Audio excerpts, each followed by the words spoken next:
वर्तमान जाना होता है। तो क्या कहते, वेद पुराणी कथा कहानी पढ़ पढ़ भूले अर्थ न खुले, यो भी वेदा है वेद से भेद अलहदा। अब बैरागी सन्यासी सेवड़े तन पर छार लगावे हैं, ये 500 नार 2500 लड़के धुन धुन धार मचावे हैं। अब कहते हैं बैरागी और सन्यासी सेवड़े ये शरीर के ऊपर राख रमा ली और घर त्याग दिया, सन्यास ले लिया, चले गए। अब परमात्मा कहते हैं कि 500 नार 2500 लड़के ये धुन धुन धार मचावे हैं, एक नारी त्याग दीनी 5 नारी गैल बे, पाया ना द्वारा मुक्ति का सुखदेव करीब सैल बे। एक सुखदेव नाम के ऋषि हुए हैं, कहते हैं उनको भी सत साधना के बिना मोक्ष प्राप्ति नहीं हुई। आप तो जाते हो घर छोड़ के, अपने बच्चों को छोड़कर, स्त्री को छोड़कर के ये भक्ति में बाधा करते हैं, जंगल में चले गए, सैल वहां करी। और सुखदेव तो आसमान में जाता था, स्वर्ग में। अगर ये धक्के खाने तो भगवान मिला तो वो तुमसे ज्यादा खाता था, स्वर्ग तक पहुंच जाता था, और फिर भी ना मिला। एक नारी त्याग दीनी 5 नारी गैल वे। एक औरत को भक्ति बाधक जानकर त्याग कर तू जंगल में चला गया, तो तेरे साथ 5 बाधक और हैं, काम क्रोध मोह लोभ अहंकार। इनको त्याग बेटा जब तो वैरागी होगा। एक स्त्री को त्याग देने मात्र से तेरी बाधाएं खत्म नहीं हुई। अब क्या बताते हैं, घर त्याग दिया, जंगल में जा बैठा, 1 दिन भूखा रह सके है, 2 दिन मुश्किल तो निकाल लेगा, तीसरे दिन फिर कटोरा लेकर गृहस्थी के द्वार पाना पड़ेगा, दिए माई धक्के खा। अब परमात्मा कहते हैं जंगल में रहेगा तो ओले भी पड़ेंगे, ठंड भी पड़ेगी, गर्मी भी लगेगी, तो उसके लिए झोपड़ी भी डाल ली। ऋषियों ने घर छोड़ के गए, ये सारी व्यवस्था करनी पड़ी। सर्दी गर्मी से बचने के लिए भी जुगाड़ जोड़ा कि मैं कोई गुफा बनाई है कि तौर फंड करे। अरे जब सारा कुछ बना घर में है, अपनी भक्ति भी कर, बच्चों नृत्य भी करवा, मार्ग पर लगा। सिर्फ मूल उद्देश्य यही जानो, 2 रोटी भगवान ने दे दी है, आप व्यवस्था करेगा तुम्हारी। हम भूल गए माँ के पेट में भी भगवान ने हमें दिया, अब बाहर भी वही देगा। एक समय एक माई के बच्चे ना हो थे, एक साधु संत वहीं रहा करता था, डेरे में। डेरा था पहले, दूर हुआ करता गांव से। तो उसने कहा माई तुझे संतान हो जाएगी, प्रथम पुत्र जो तुझे हो वो मुझे दे देना। अच्छा महाराज कि पक्का वायदा करना कि जी पक्का करूंगी। उसको जब देना, जब वो थोड़ा नासमझ सा रहे, समझ से पहले मुझे दे देना, पाल पोस देना, 1-2 साल तक, बस ज्यादा नहीं। और तब तक तुझे और संतान हो जाएगी, दूसरा पुत्र, तब मुझे दे देना। ऐसा ही हो गया, वो प्रथम पुत्र उसको दे दिया, साधु को दे दिया, दूसरा पुत्र हो गया, 2 कन्याएं होगी बाद में। अब उस साधु ने किस लिए डिमांड करी थी, एक प्रथम पुत्र मुझे दे देना कि बुढ़ापे में यो मेरी सेवा कर देगा, मैं बूढ़ा होऊंगा जब यो बच्चा, और बचपन से इसको ले लूंगा तो घर वाले मोह बने नहीं, इसने पता नहीं लगे कौन माता पिता दे रहे। तो ऐसी दृष्टिकोण से उसने उस बालक को 14-15 वर्ष तक डेरे से बाहर नहीं आने दिया। और डेरे में जो औरतें जाती थी, वो पहले एक रिवाज थी कि बूढ़ी ठहरी जाती थी, लड़की को नहीं जाने देते थे ऐसे। और वो खुद गुरुजी जो थे गांव से भिक्षा मांग कर लाते थे, उस चेले को वहीं अलग ही रखते थे कि इसको कोई संसार की भावनाओं से ना बह जावे, इसमें कोई दोष ना आ जावे, इस दृष्टिकोण से। एक दिन वो बूढ़ा बीमार हो गया, महात्मा जी चालन जोगा रहा को नहीं, तो उसने कहा बेटा जा भिक्षा मांग ला, तेने भूख लाग रही होगी, मुझे तो इतनी भूख है नहीं, तुझे जरूर लग आई होगी। ऐसे करना, इस गली में जाना सामने, और सामने वाली गली में 2 घर छोड़कर तीसरा जो घर है उससे भिक्षा लाना, और नहीं जाना कहीं पर भी। और वो वही घर था उसी के अपनी माता और पिता वाला, इसलिए उसने कहा वहां से जाना कहीं और इसके मन में दोष ना आ जाए। वो गुरु की आज्ञा अनुसार सीधा वहीं पहुंच गया।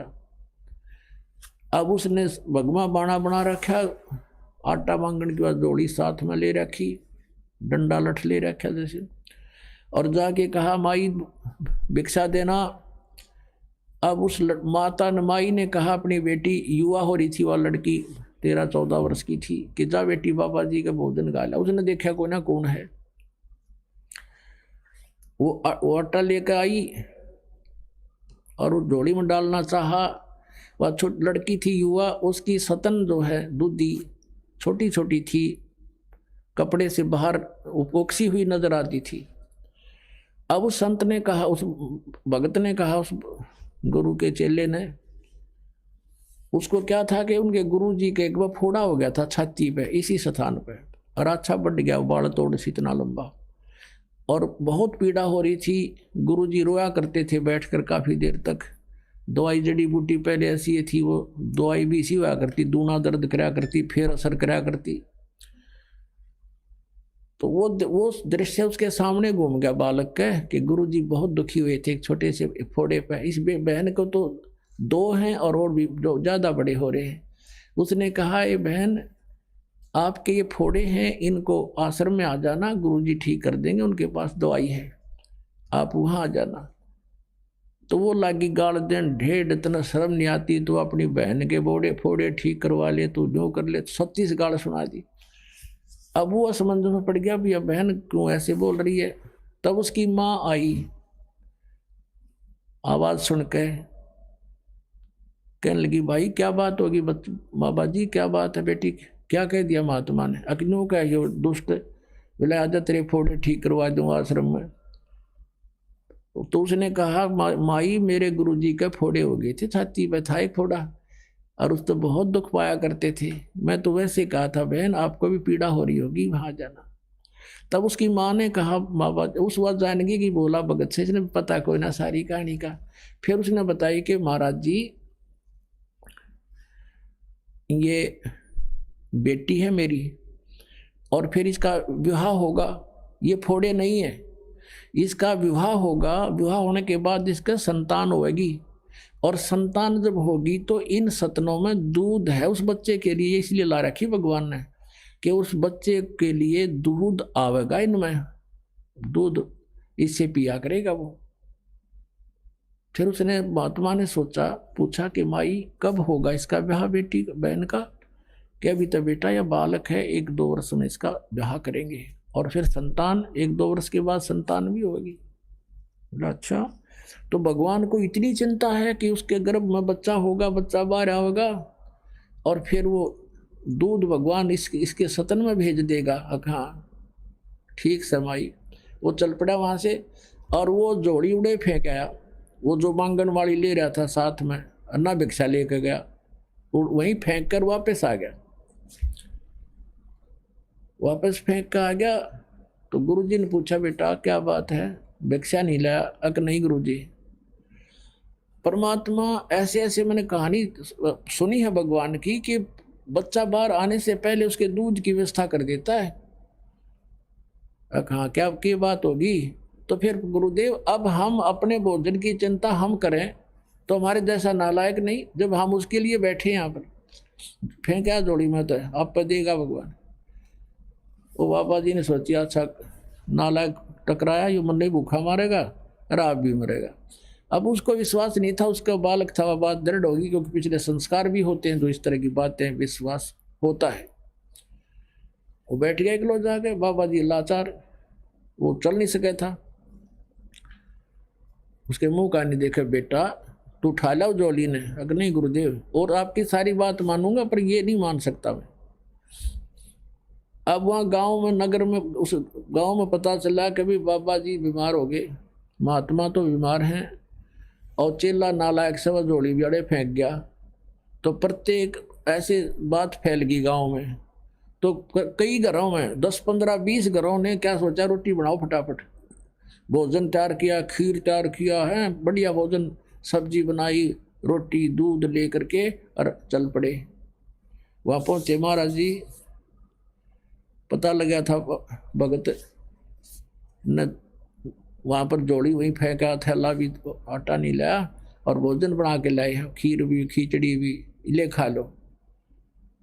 बाबा जी ने सोची बस चलो रोटी तो खा, पहला जिसी खाई जा, राजा बेटा तो भी खा ले। बैठ के खाने लग गया। आखा देखो, इतने में दूसरा आ गया, इतने में तीसरा आ गया, उधर लाइन लाएगी 20 आ गए, न्यू ले लेकर रोटी, बाबा जी रोटी लाए, रोटी लाए। तब उस बाबा जी की आँख खुली रहता रहा, जब भैया भगवान जब यहाँ ऐसे दे रहा है और मांगते फिरें। जब उसने कहा कि जब भगवान 4 साल पहले एडवांस हमारी व्यवस्था किए हुए है, तो क्या आज नहीं उसको ध्यान है हमारा? तो पुण्यात्माओं, ये उदाहरण है। आप हमारा इतना विश्वास ना बढ़ता, हम केवल कर्म करें, क्योंकि हम इस योग्य हो गए, यहाँ कर सकते हैं, और फिर उस पर विश्वास करें, फिर देखना। अब जैसे कबीर परमात्मा जी थे, यह कथा लंबी है, फिर सुनाएंगे। अपना कपड़ा बुनते थे, जो मेहनताना आता था उसी से अपना परिवार पोषण करते थे। परमात्मा का अपना परिवार कोई नहीं था। मुंह बोले 2 लड़के थे, जो लड़का और लड़की 2 बालक थे, जिनको मृत जीवित किया था किसी कंडीशन पर। और माता पिता थे, वो भी, उनका जन्म नहीं था, परमात्मा स्वयं आकर प्रकट हुए थे। नीरू और नीमा ने केवल उनके उठा ले गए थे, बच्चे रूप में परवरिश की लीला हुई थी। तो वो 4 सदस्य और थे, एक परमात्मा, उससे अपना गुजारा करते थे। और बाकी जो बचता था उसको भी पुण्य में लगाते थे। फिर किसी ने झूठी चिट्ठियां डाल दी थी, 18 लाख व्यक्ति आ गए थे एज ए गेस्ट। तो परमात्मा ने 18 लाख को 3 दिन तक मोहन भोजन खिलाए थे। कहते हैं कल पे कारण कौन है, कर सेवा निकाम, और मन इच्छा फल देऊंगा जो पड़े मेरे ते काम। बोलो सतगुरुदेव।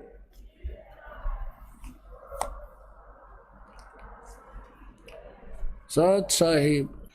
तो पुण्यात्माओं, आपका सौभाग्य है, आपको ये अनमोल वचन, अनमोल ज्ञान सुनने जोगा बनाया। पहले तो भगवान ने आपको विद्वान बनाया, शिक्षित किया, और दास को इसका जानकार बनाया। आज आपके रूबरू ऐसा बना दूंगा जैसे पहली का कहता हुआ, अगर वेद गीता और पुराणों को आप याद रखोगे। बोलो सतगुरुदेव।